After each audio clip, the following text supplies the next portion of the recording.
Deməli, məsələ nə yerdədir? İnsanların əksəriyyəti İslam dini əleyhinə lazım olmayanda danışırlar. İslamda o yoxdur, İslamda bu yoxdur, İslamda o icazəli deyil, İslamda bu icazəli deyil.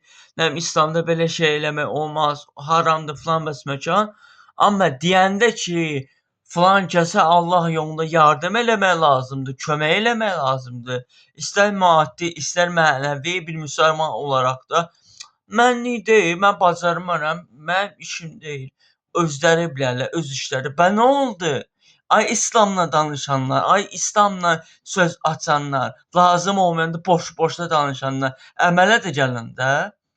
Nə oldu? İslamdan belə danışmaq olar, amma əmələ gələndə eləmək olmaz. Niyə? Sərf eləmir axı siz çünki.